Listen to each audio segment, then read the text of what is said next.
rahimallahu taala manafa'ana bihi wa bi 'ilmihi amin ya Allah ya rabbal alamin. Yang terhormat Mamang sekalian, eh, alhamdulillah kita bisa berkumpul kembali dalam media Zoom meeting dalam rangka kita mengkaji kitab Al-Hikam atau iya kita mengkaji karangan Ibnu Athaillah As-Sakandari. Mudah-mudahan kita diberikan manfaat darinya, berkah dari keberkahannya Ibnu Athaillah As-Sakandari. Bismillahirrahmanirrahim. Al-hikmatu salisatu wassalasuna. Hikmah yang ke-33 daripada kitab Athaillah. Al-haqqu laisa bimahjubin. Bermula yang hak. Al-haq itu Allah SWT. Laisa bimahjubin. Allah Subhanahu wa taala tidak ada yang mendindinginya. Tidak bisa didindingi Allah. Wa innamal mahjubu, dan hanya saja yang didindingi anta ialah engkau. Ani nazari ilaihi, daripada memandang kepada Allah. Jadi Allah itu tidak mungkin didindingi, tidak mungkin dihalangi. Yang dihalangi itu kita, makhluk, daripada memandang kepada Allah. Kenapa Allah nggak bisa didindingi? Karena Allah nampak paling besarnya semua yang ada di alam dan paling nampak zatnya di alam semesta ini. Jadi nggak mungkin. Dari sisi zat, ya Allah maha besar, Allahu Akbar. Dari sisi makna, ya Allah tidak ada yang bisa menandingi kebesarannya. Seperti halnya kita jabatan RT itu pasti bisa dikalahkan oleh jabatan RW. Enggak RT didindingi oleh jabatan RW. RW didindingi oleh jabatan lurah. Lurah didindingi oleh jabatan camat. Camat didindingi oleh jabatan bupati, terus gitu. Jadi ketika kita misalnya berkumpul gitu kan, di kumpulan, maka RT, RW, lurah itu akan tenggelam dalam jabatan seorang bupati yang ada di situ. Tadi disebut kalah pamornya oleh jabatan bupati. Jadi bupati itu adalah bisa membimbingi semua yang di bawah. Nah, Allah tidak mungkin dibimbingi seperti itu karena Allah maha besar. Nah, dari sisi zat Allah, ketika menciptakan alam semesta, itu alam semesta segini besarnya itu ya, bumi segede gini, gitu kan. Lalu bumi juga bagian daripada tata surya, gitu kan. Matahari bagian daripada galaksi, gitu kan. Yang itu bumi sudah sangat besar. Lalu matahari juga ada bukan di galaksi, juga bisa lagi galaksinya. Galaksi juga itu terhimpun bagian daripada bagian cluster. Itu bisa lagi cluster. Terus terhingga tahu kita di mana batas alam semesta. Segede apapun alam semesta ini, itu tidak bisa mengalahkan maha besarnya Allah. Sehingga gak mungkin Allah didindingi. Kalau Allah terhijab. Justru yang terhijab adalah kita. Wa inna mahjubu, ada hal saja yang terhijab, anta ialah engkau. Anina nazari ilahi, daripada memandang kepada Allah. Kenapa? Idlau hajabahu syai'un. Karena jika ada yang menindingi sesuatu kepada Allah, la satarohu mahajabahu, niscaya bisa menutup kepada Allah oleh sesuatu yang menghijabnya Allah. Kalau ada, baik itu dari sisi makna tadi, jabatan ya, gitu, kedudukan. Contoh kalau kita misalnya menyebut Rasulullah, lalu menyebut Abu Bakar, Utsman, Ali, Umar gitu. Kalah pamornya oleh Rasulullah. Padahal kedudukan sahabat luar biasa besar, tapi karena disebut Rasulullah sehingga kalah pamornya karena Rasulullah lebih besar kedudukan. Nah, itu dari sisi makna. Walau kana lahu satirun, jikalau ada bagi Allah satirun itu penutup, lakana liwujudihi hasirun. Ya, saya ada bagi adanya Allah itu hasirun. Ada yang membatasi. Nggak mungkin, mustahil Allah dibatasi. Kalau ada Allah itu penutup, yang bisa menutupi Allah, maka Allah dibatasi. Wa kullu hasirin li syai'in fa huwa lahu qahirun. Dan setiap yang membatasi bagi sesuatu, maka yang membatasi itu lahu bagi sesuatu itu qahirun, dia bisa mengalahkan. Kalah gitu, kalah pamornya gitu. Kalah. Wa huwa sedangkan Allah al-qahiru, Allah Maha mengalahkan. Fauqa ibadihi, di atas hamba-hambanya. Enggak ada lagi yang di atas Allah. Justru Allah mengalahkan semua hamba-hambanya. Nah, itu mustahil kalau Allah itu dilindungi oleh sesuatu. Justru kenapa kita nggak bisa melihat Allah, menyaksikan Allah? Karena kita yang dilindungi. Oleh apa dilindunginya? Tentu oleh sifat-sifat kemanusiaan yang ada di hati diri kita. Nah, ini berkaitan dengan hikmah yang 34 ya. Boleh ya saya teruskan ke hikmah 34 ya biar nyambung ya. Jadi secara kenyataan nggak mungkin Allah itu bisa didindingi, nggak mungkin, mustahil. Nah, justru kenapa kita nggak bisa melihat Allah, nggak bisa musyahadah kepada Allah, justru kitanya yang terlindungi. Oleh apa? Oleh sifat-sifat kemanusiaan. Makanya di hikmah yang ke-34, ya, musonif menjelaskan tentang apa saja yang bisa melindungi terhadap seseorang sehingga kita bisa musyahadah kepada Allah. Makanya al-hikmatul rabi'atu wa salasuna, hikmah yang ke-34 dari hikmah Ibnu Athiyah ini menjelaskan tentang hikmah yang ke-33. Kenapa kita bisa melihat Allah, tidak bisa musyahadah kepada Allah, tidak bisa wusul kepada Allah. Kenapa? Padahal Allah itu maha nampak, maha besar. Kan? Nah, ketika kita terlindungi, maka kita nggak jujur terhadap Allah. Kita belum bisa menempatkan hak Allah dengan semestinya. Ketika kita ada dinding di hati kita. Kita berkata Allahu Akbar. Nah, kalau hati kita terlindungi oleh sifat kemanusiaan kita, maka Allah Akbar kita itu kita bohong. Kenapa? Karena ada selain Allah yang kita anggap besar.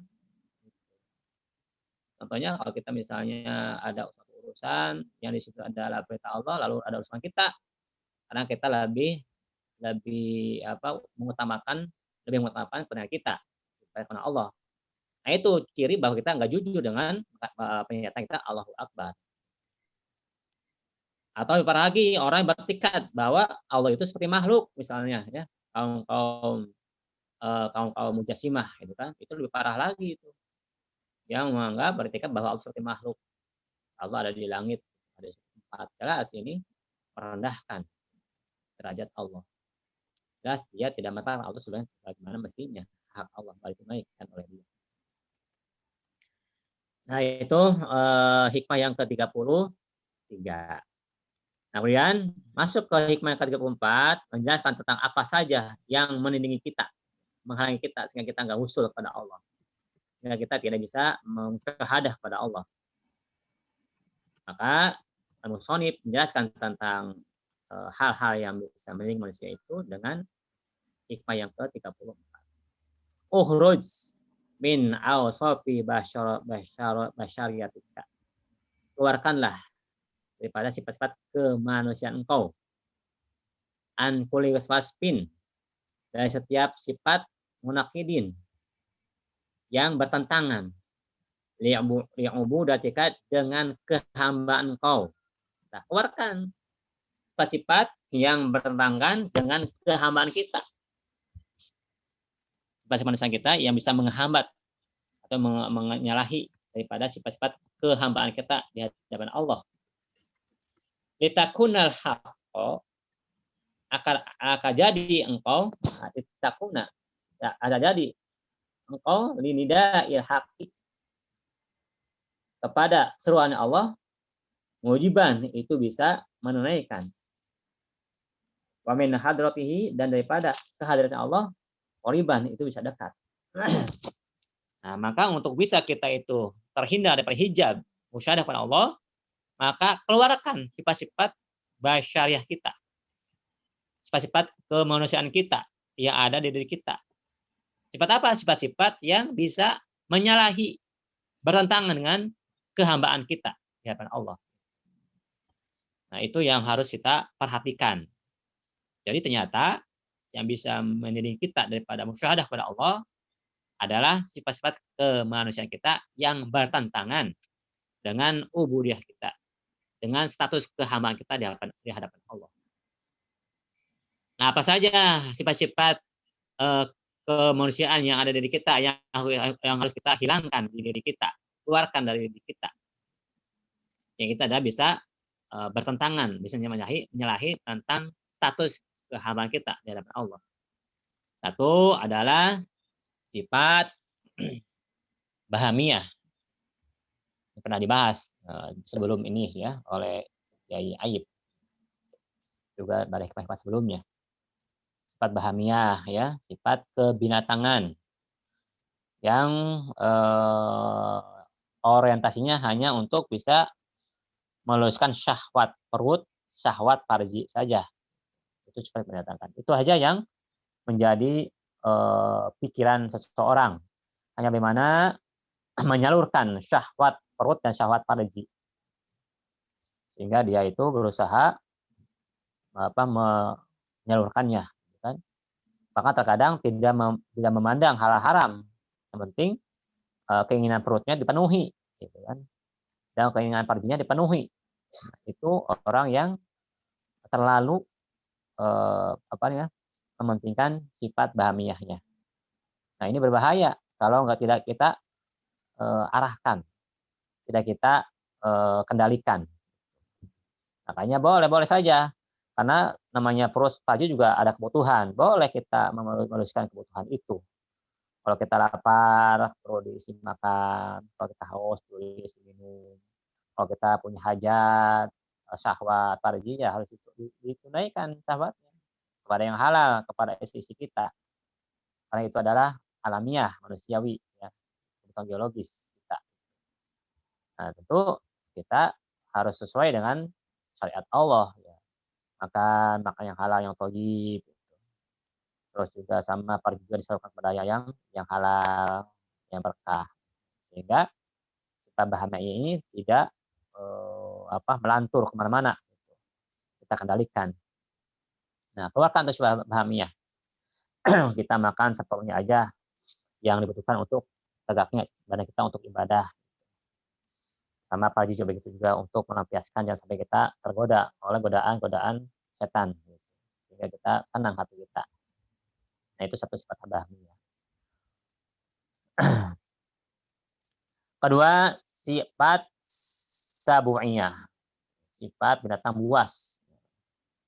Gampang marah, gampang tersinggung, punya rasa dendam, hasut, sombong, marah ya, dendam, terus dendam gitu ya, dan sebagainya. Inginnya itu ke orangnya itu menindas gitu ya. Nah, itu sifat-sifat sabu'iyah. Nah, kita kendalikan juga sifat-sifat ini. Maka kita hilangkan sifat-sifat ini. Nah, tentu untuk bisa menghilangkannya, ya kita berpegang terhadap bahwa kita adalah hamba Allah. Tidak ada upaya, semua itu terserah Allah. Ya, ketika ada orang marah pada kita, ya jangan ikut marah juga. Anggap aja itu sebagai jalannya Allah. Allah lagi mentajalikan sifat jalannya kepada orang lain, sehingga kita itu orang marah, kita berarti harus marah sendiri, jangan kita salah. Yang mudah marah di situ. Andai kata iya juga kita nggak salah, ya kita anggap aja sebagai ujian buat kita. Sehingga kita tidak akan mudah marah, tidak akan mudah menyalahkan orang, bagi dendam. Nah, sifat itu sabuniyah. Kemudian ada lagi sifat syaitoniyah, sifat kesetanan ya. Ini sifat ini adalah sifat hasud, kan? Menipu, itu sifat-sifat setan. Bagaimana iblis itu menggoda Sayyidina Adam ya dengan hasudnya, dengan menipunya, itu kan pura-pura baik menasihati padahal mencelakakan kita. Nah, itu setan juga ada dari kita. Kita pura-pura baik pada orang lain padahal ada tujuan jelek gitu. Atau kita ada orang mendapat kenikmatan kita hasud. Kalau kita ingin sesuatu jangan menipu orang. Itu sifat-sifat syaitoniyah. Kita harus dihilangkan dari kita. Kemudian apalagi sifat robbaniyah atau uluhiyah, sifat ketuhanan. Nah, itu ya sombong, itu kan punya Allah. Kita punya rasa sombong. Ini merasa kita itu lebih tinggi dari orang lain. Ingin dipuji, gitu kan? Ingin selalu jadi pimpinan, ingin didengarkan orang lain, ingin orang lain itu di bawah kita, mengajarkan orang lain itu hambanya dia. Nah, ini sifat-sifat ketuhanan. Nah, sementara kita hamba Allah. Nah, itu nggak boleh. Itu harus dihilangkan sifat-sifat. Nah, sehingga kalau sifat-sifat yang tadi itu dihilangkan, akan muncul sifat ubudiyah kita, kehambaan kita. Apa sih sifat hamba itu? Ya, sifat-sifat yang sebagai hamba saja. Contohnya apa? Seperti taat, hukum, tawadhu, ya kan? Terus ikhlas. Memangnya seorang hamba aja yang diperintah oleh tuannya gitu kan. Disuruh ini dia mau, gitu kan? Disuruh itu dia mau, tidak membantah gitu kan. Gitu. Kalaupun atau jika ada sesuatu yang tidak sesuai dengan dia nasihati tuannya gitu kan. Gitu. Dengan baik-baik. Nah, itu sifat kehambaan. Dia tawadhu cara menyampaikannya, gitu. Tidak sombong. Nah, kalau itu ada ya sifat-sifat kehambaan muncul dan sifat-sifat yang tercela tadi dihilangkan, itu sifat bahamiyahnya, sabuiyahnya, syaitoniyahnya dan robbaniyahnya dihilangkan dari seseorang, maka orang itu insya Allah tidak akan terhijab pada Allah. Bisa usul kepada Allah. Itu hikmah yang 33 dan 34. Jadi tugas kita adalah bagaimana menghilangkan sifat-sifat kemanusiaan kita yang bertentangan dengan sifat kehambahan kita. Yang bertentangan karena banyak juga sifat-sifat manusia yang baik gitu ya. Tapi ini yang bertentangan dengan sifat kehambaan kita. Nah, kalau sifat-sifat yang bertentangan dengan kita dihilangkan, maka kita akan bisa jujur dalam memposisikan Allah sebagai Tuhan kita. Akan jujur kita. Ya, kita berkata Allahu Akbar, berjujur. Allah Maha besar. Ketika inna sholati wa nusuki wa mahya wa mamati lillahi rabbil alamin, jujur kita. Salatku dan ibadahku, hidupku, matiku untuk Allah, jujur. Jadi kita sudah menampakkan sifat kehambaan kita dan menghilangkan sifat-sifat yang bertentangan dengan kehambaan kita. Akan jujur. Nah, ini tentu bisa terjadi kalau kita itu selalu tafakur. Makanya jalan-jalan untuk mencapai marifat itu ya, satu zikir, dua tafakur. Pasti tafakur harus dilakukan terus. Itu pekerjaan orang-orang yang mau menjalani marifat. Tafakur penting. Nah, karena dengan tafakur kita akan ketahuan, oh ternyata kita itu tidak jujur dalam menampakkan kehambaan kita. Hingga nggak jujur kita melayani Allah sebagai Tuhan kita. Nah, itu baik dengan sikap, ucapan, perbuatan akan nampak. Nah, sehingga kita menyadari bahwa kita agak jujur, sehingga akan terlontar dalam diri kita istighfar dan taubat kepada Allah daripada perbuatan kita yang selama ini kita tidak sadari. Nah, itu bisa sadari kalau kita bertafakur. Sehingga ternyata setelah kita bertafakur, ternyata kita banyak dosanya. Ternyata sama ini kita itu tidak menempatkan Allah haknya sesuai dengan ketuhanannya. Dan kita tidak menempatkan diri kita sesuai dengan kehambaan kita. Nah, kita ternyata banyak dosanya. Nah, banyak istighfar kita. taubat di situ kita terhadap sikap kita yang salah dalam sikap, perbuatan, dan perkataan kita. Nah, itu barangkali, hikmah yang ketiga, keempat ya. Ini bagus sekali. Ini menjadi sebenarnya, apa, hal yang penting ini untuk kita, perhatikan gitu, hal ini ya, yang apa, hikmah 3 dan 4. Itu barangkali yang sekalian, mohon maaf bila ada yang tidak berkenan. Kalau ada yang salah berarti ini pemahaman kami, saya, kalau benar itu juga Allah memberikan taufik kepada saya. Mudahan Bapak sekalian bisa menutup atau menambah hal-hal yang kurang daripada pembahasan. Terima kasih. Wassalamualaikum warahmatullahi wabarakatuh.